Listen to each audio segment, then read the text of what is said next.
In the name of the Father, and of the Son, and of the Holy Spirit.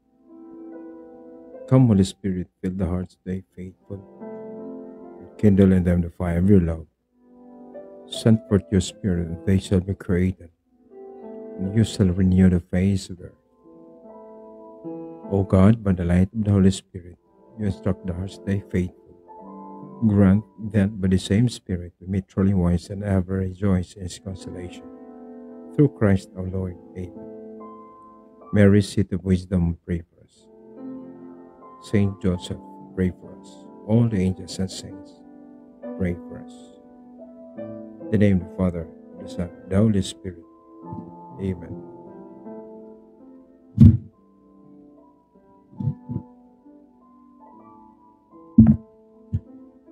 Maayong gabi mga kabagting, mga igsuon.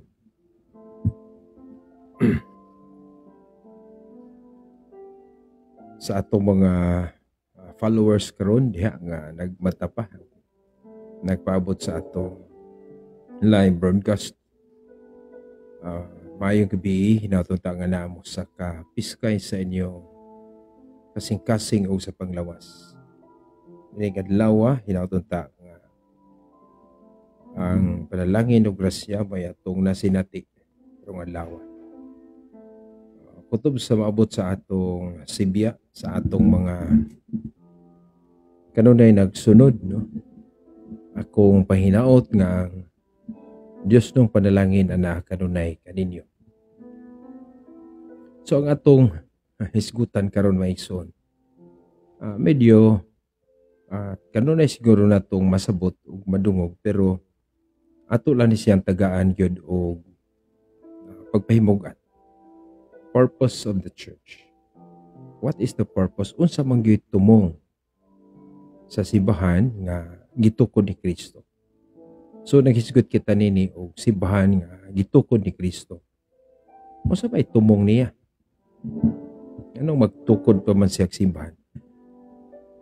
Pero sa dili pa ta mo abot ana ato tiyaling ipasabot ug sa kining buot ipasabot og simbahan gitukod ni Kristo. This is not the building, no? But this is the people, ang katawhan uban sa mga gipili niya nga maoy magdumala, maoy mahimong mga leader sa iyang simbahan. Okay? Ang atong simbahan nagingon nga ang tumong sa atong simbahan mao ang pag-propagate sa atong sa mission ni Kristo mismo. Aron ipalanog, ipadayag, isangyaw ngadto sa tibuok kalibutan ang mission ni Kristo. Ug ang dogmatic statement nato mao nga Christ founded the church in order to continue his work of redemption for all time. Sa manin nato pagsabot, nagtukod si Kristo sa iyang simbahan aron mapadayon ang iyang buhat sa pagpangluwas sa tanang panahon. No? Sa tanang panahon. Sa ato pa gikan sa gibuhat sa atong Ginoo ipadayon na sa tanang panahon. Mao ni ang dogmatic statement nga gihatag sa atong simbahan. Ug klaro man gyud kaayo masabot nato nga nagtukod siya ni ining grupuha. May nigiingon ni San Juan Pundok sa 1 Juan 2, 18-19. Pundok sa katawhan kay mao ni magpadayon sa iyang misyon. Sanglit si Kristo dili naman siya personal nga mo padayon ni sa iyang buhat sa pangluwas. Moingon nato nga ang gibuhat ni Kristo, no, sa iyang pagpakamatay human naman to. Pero ang pagsangyaw niini pagpadayon aron ang mga tao maandam sa pagdawat ining maong kaluwasan, ikinahanglan nga ipadayon. Okay. So Unsa man ang gisulti sa Ginoo, matud pa niya sa buhat 17:18.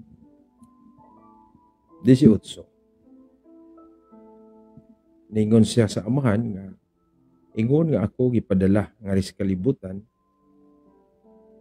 ako usab nga ipadala sila ngadto sa kalibutan. Ako silang ipadala. John 17:18.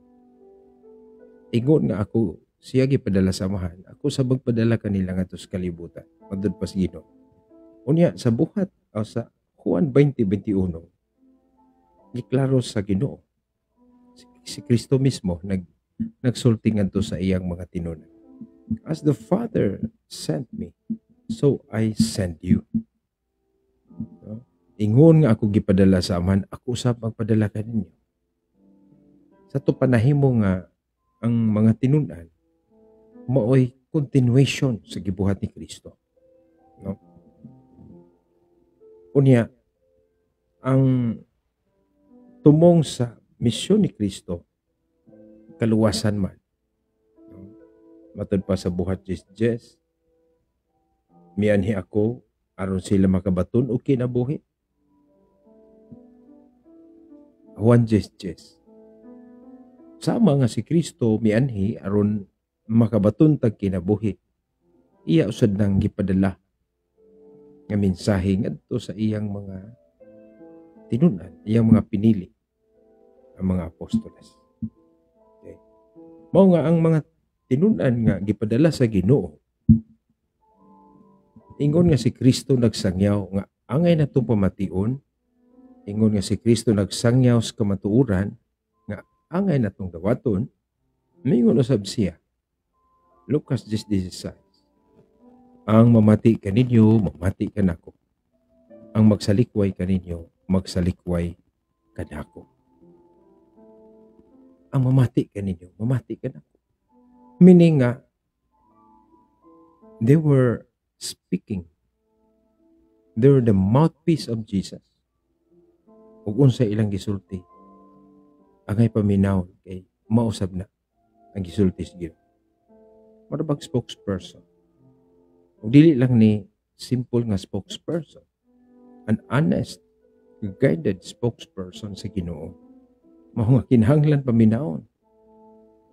Kay dili nimo paminawon, dili nimo tuuhan sa nga si Kristo wala nimo tuohi. Ug sa iyang pagpadala mga kaigsunan, gihatag sa Ginoo ang kinatibuk ang misyon.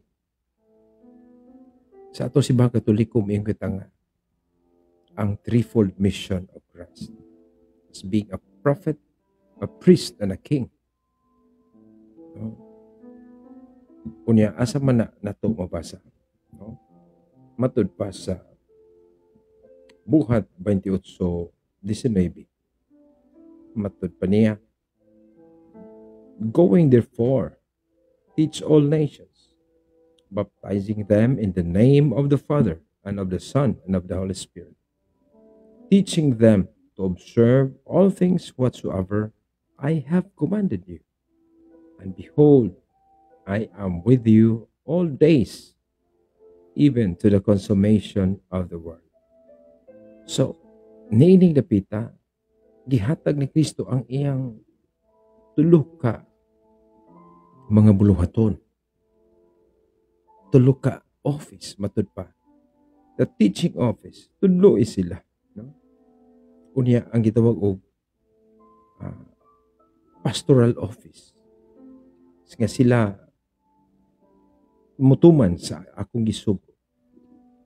O ang sacerdotal o priestly office. No? Sacerdotal office, ang pagkapari niya. Baptizing them in the name of the Father and of the Son and of the Holy Spirit. So, klaro ni ini, Matthew 28:19-20, nga ang buluhaton ni Kristo, iyang delegate. Ug mao ni ang purpose sa simbahan. Aron mapadayon ang mga buhat ni Kristo. Pero, hinumdumi, aron mas sure nga ang gisugo niya makabuhat gyud sing gibuhat ninyo siya sa mayang giingon diri. Matod pa niya, behold, to me, I am with you all days, na kauban ko ninyo sa tanang adlaw hangtod sa katapusan sa kalibutan. No? Mao nga, gikinahanglan yun, di ay nato kining maong simbahan nga gitukod sa Ginoo ug sa ilang pagpanglakaw. Matod pa sa Ginoo, he who hears you hears me, he who rejects you rejects me. Sa ato pa paminaw na to. O niya, misumpay usab siya sa Mateo 18:18. Ang gahom, matod pa, this is the power of binding and losing. Okay? O sa mayang gingon, dire, ang inyong idili din hisiyuta, idili dito sa langit. Ang inyong itugod din hisiyuta, itugod dito sa langit. Kaya mo na, kana nga authority hatag sa Ginoo. So, matod pa, this is the binding and losing. O niya, ang usa sa pinakadako nga gibilin sa Ginoo mao ang mga sakramento. Sakramento sa bunyag. Bunyagi sila. Nasayod man ta, kung sa kaimportante sa dagbunyag, wala buhat sa simbahan, pagpamunyag. Ang laing gibilin niya, ang sakramento sa Eucharistia, Lucas 22:18-22. Do this in memory of me. Buhatan ninyo kini sa paghandom kanako. So, and every time we celebrate the Eucharist, we commemorate the death of Jesus Christ. We remember how we are redeemed. Giun sa tapag luwas sa Ginoo, pinagi siyang kamatayon. Ug mao na ang pasabot sa santos nga Eucharistia. Ug ang pagpasaylo sa mga sala. Diba, trabaho man sa Ginoo ang pagpasaylo sa sala. Trabaho sa Ginoo ang paghalad sa iyang lawas diha sa bayhon sa pan, the Eucharist. Ug iyang trabaho ang pagpasaylo sa sala. Ug sanglit wala naman siya, dili naman siya makita nato person in physical manner. Pero naa siya nagkuyog in a spiritual manner. I will be with you always. Matod pa niya. Mao nga, kining maong trabaho ang gihatag gihapon sa iyang mga tinunan. Juan 20:23. Bisan kinsang sala inyong gipasaylo kini. Bisan kinsang sala wala ninyo pasaylua, wala usab kini pasaylua. This is the sacrament of reconciliation. So klaro kini mga igsuon. Mao ni tumongan nung si Kristo nagtukod og simbahan. Nganong nagtapok siya mga tinunan. Mao ni ang mupadayon siyang trabaho. And this is the authority of Christ. Daghara ba na ito maigsuon nga dili mo tuo nga si Kristo nagbilin og otoridad. Ang gitawag na to church magisterium. So, ang otoridad nga gihatag sa Ginoo, wala niya ihatag ni bisan kinsa. What's the purpose of choosing 12 apostles? Nganong wa man niya pili ang tanan? Nga mao'y mahatagan ni ining gitawag na to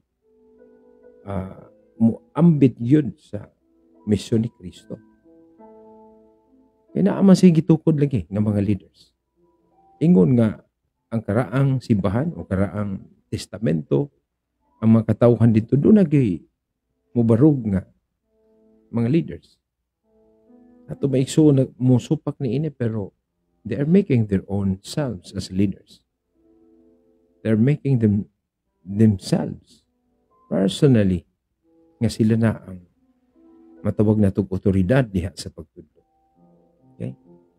So, gipili niya ang 12 ka mga apostoles. Umayang gihuypan, dawatan ninyong Espiritu Santo. Niya, mao say sugo niya, panglakaw kamos tibuok kalibutan. Isang yaw ang maayong balita, budyagi sila. tudlo sila sa tanan nga akong gisugo kanino. So, kinsa may makatudlo sa tanan nga gisugo sa Ginoo?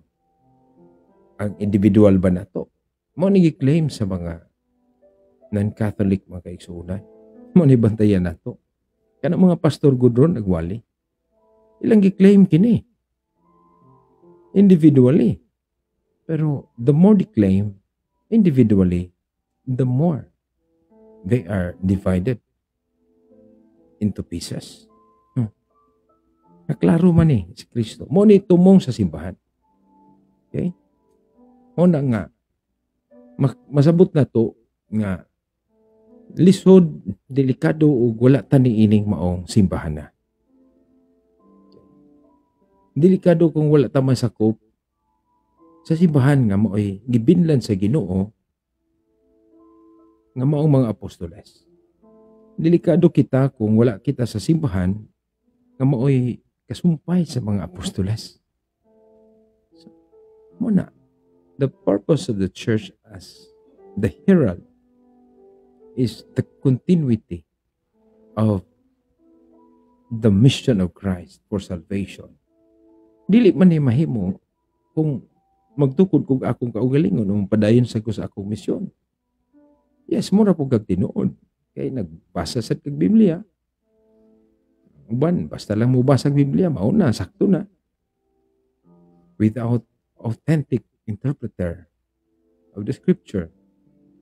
Sila niya ni-claim nga sila na ang interpreter. So, mo na delikado mag-igsunan. Okay? So, the purpose of the church, ang tumong sa simbahan, gitukod ni Kristo, pinaagi sa iyang mga apostoles, nga mo iyang gitrain yun, mo iyang gitudluan, aron mapadayon ang iyang mga buluhaton. Alang sa kaluwasan sa tao. Alang sa pagsangyaw sa kamatuoran. Kalagi sa 1 Timoteo 2:4, buot sa Dios nga ang tanan maluwas ug mahibalos kamatuoran. Nya, mag-unsa man to pagkahibalos kamatuoran. Kung ang atong mga magtutudlo, wala magsukan ni ining giingos Ginoo, ako nagpadala kaninyo. Sa Roma 10:15, dili ra ba kawali ang usa ka tawo ug dili gud mao ang opisyal nga gipadala sa Ginoo. Di ba? Ang tanang ni claim mga igsuon karon. No? Natay mga igsuon diha sa ato mga comment sections nakig-dialogue na to. Pero makita nimo nga nagsupak sila sa otoridad sa simbahan, but they are making themselves personal authority against the Catholic Church.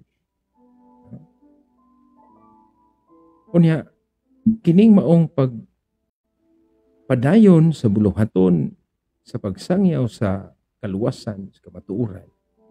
Ingon nga si Kristo nagtudlos kamatuoran nga dili gyud masayop.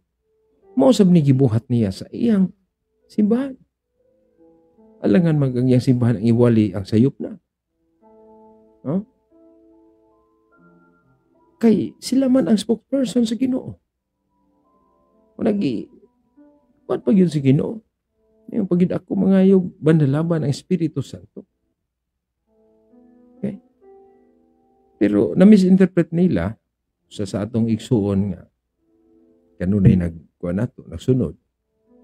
Na-misinterpret niya. Kumuba lang kay dunay mga instances diha sa bisan sa buhat sa mga apostoles. Dunay mga irihis diha, buhat 20. Dunay mga dihas pundok ni sultig binalitad. Para niya nasayop na si simbahan. No.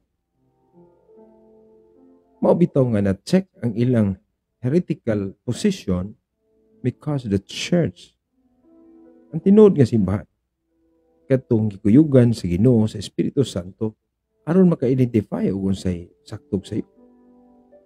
Muna sa Galacia 1:7 mga igsuon. Naingon San Pablo bisan og kinsay magwali pero ang ilang giwali sukwahi sa ebanghelyo sa kamatuoran matinunglo siya. Karon, who will decide that teaching is heretical? That is the authority of the church. No? Ang mga leader sa itong simbahan sa una, muna nga, Sa Biblia, wala pa nato masayri diri. Giun sa nila, no? Ang pag-counter ang mga gitawag og heretical. Pero naman, nahitabo naman San Pablo nag-warning. Buhat 20. Nakit katong mga nag-warning nga diha sa inyong pundok na ay mobangon nga mga bakakon nga mga magtutudlo. Mo na nga malibyuhan gyapon sila. Mabita na along the way sa itong simbahan. Daghan kay tay gitawag og gi-anathemize. Si Arius, no? Kadtong mga heretics nakanhi mga sakop sa simbahan. But they are not the ones bringing the truth of the church. Mabito silang declare sila nga heretic. Okay? Muna nga ang simbahan kay siya man ang gibilin sa Ginoo mo padayon sa iyang buluhaton. Natural, buhaton sa simbahan ang gibuhat sa Ginoo. Pag tudlo sila sa tanan nga akong gisugo kaninyo. Ang nga magmutudlo sila sa wala isugo. No?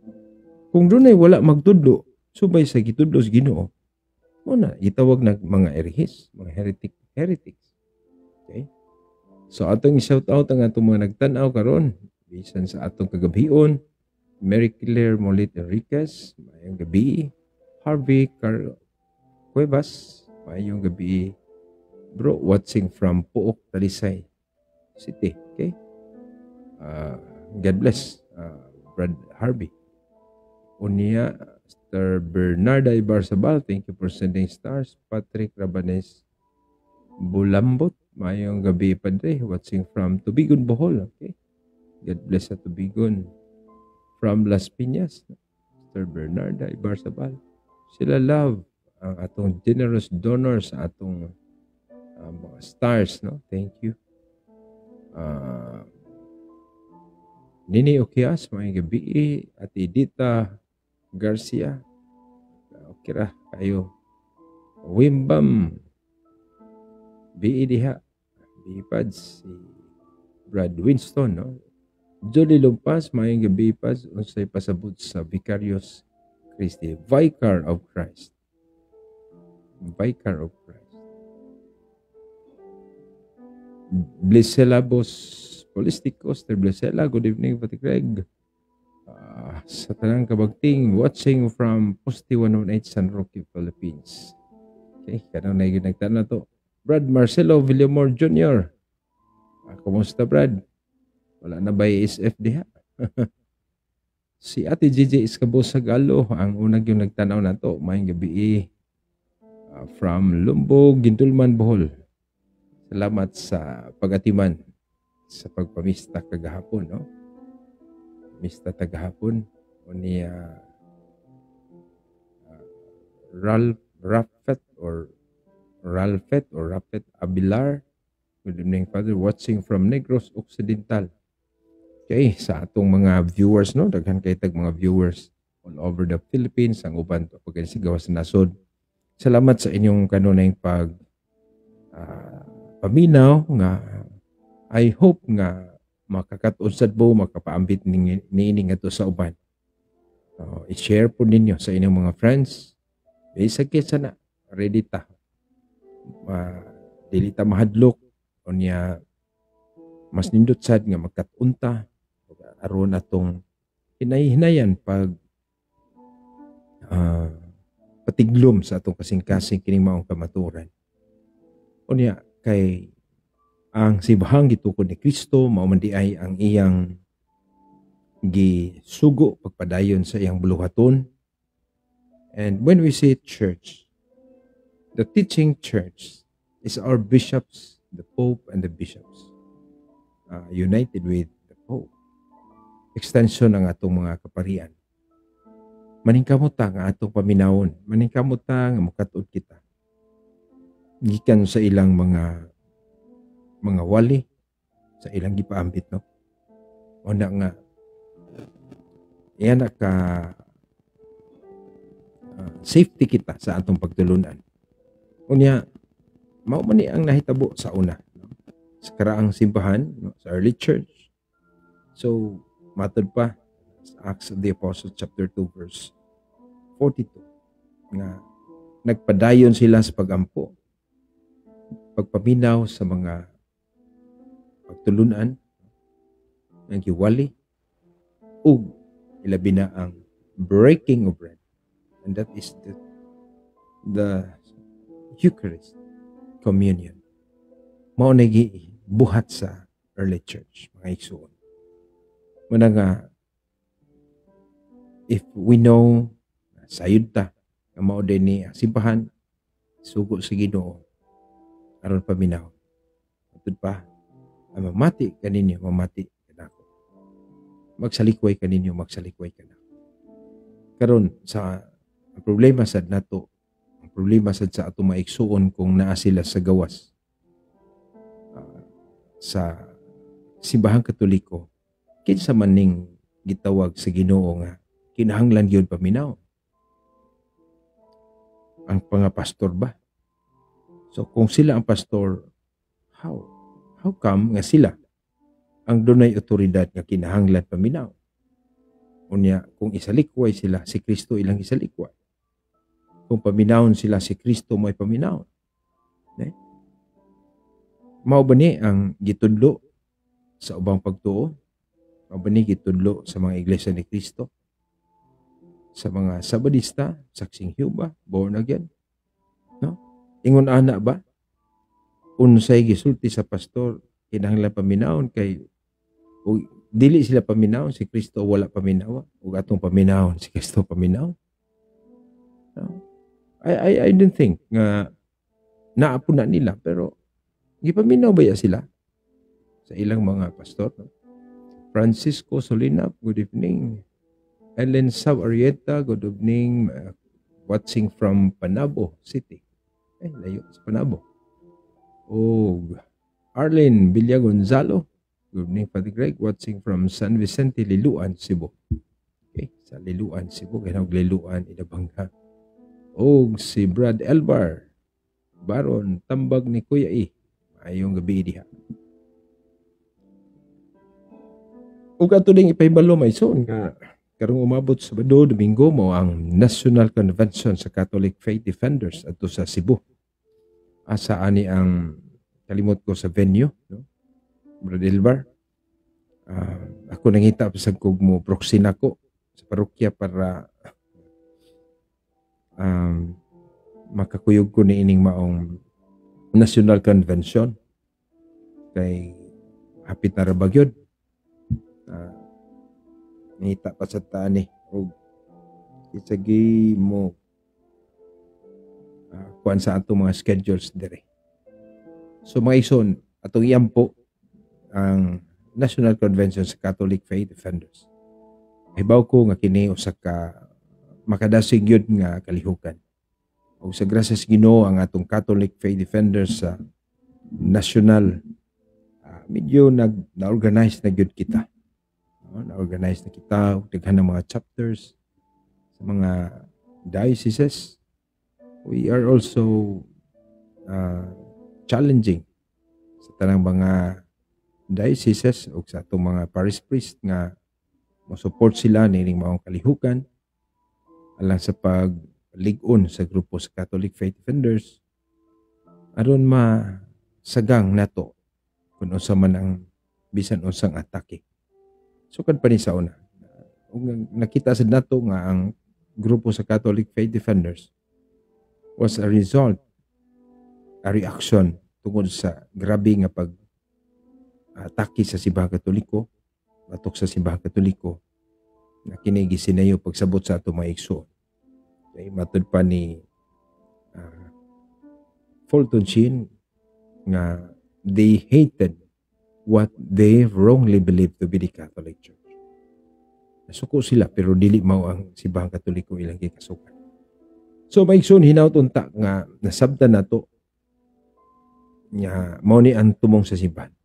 Ug mao ni ka importante di ay nga naa gyud ta nining matuod nga simbahan kay mao ni ang gibinlan ni Kristo sa iyang misyon sa pagpangluwas, pagpadayon sa pagpangluwas.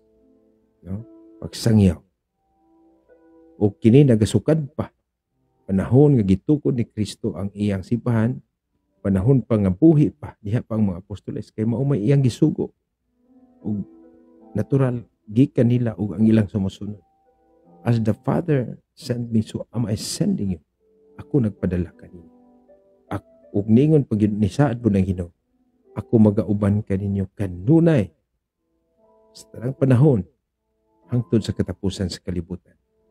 Mao nga kay si Kristo misaad man niini niadtong dinhi pa sa kalibutan, ang iyang gisaaran mao ang mga apostoles. Dili gud mahimo nga ang mga protestante kini mga igsoon. Manay dakong problema sa mga dili katoliko kay ang saad sa Ginoo sa pag-uban aron makatudlo sila og kasaligan nga pagtulunan niya.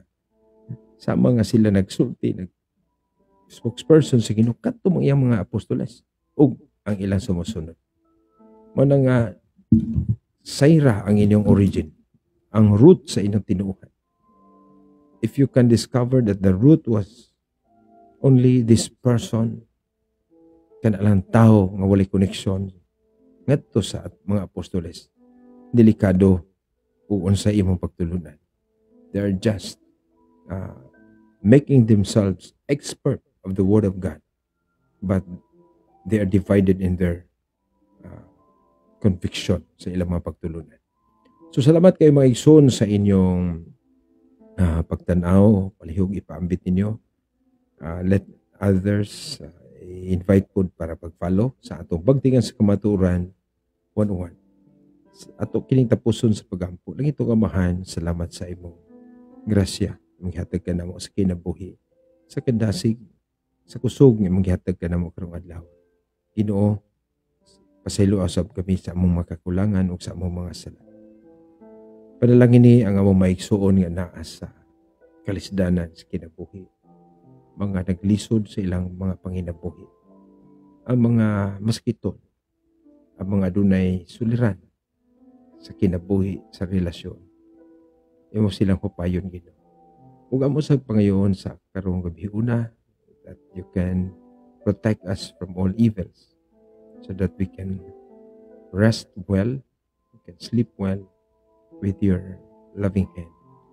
Send your holy angels to protect your church, the Pope, the cardinals, the bishops, the priests, and all those who work for the continuation of salvation within your church.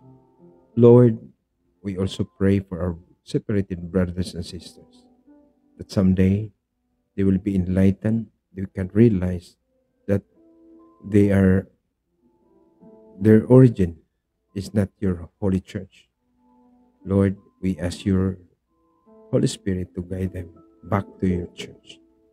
Lord, we hope that we can rest tonight in your mercy. We ask this in the name of Jesus, with the Holy Spirit, one God forever and ever. Amen. And may God bless you all, the Father, the Son, and the Holy Spirit. Amen. Good night, mga kabagti.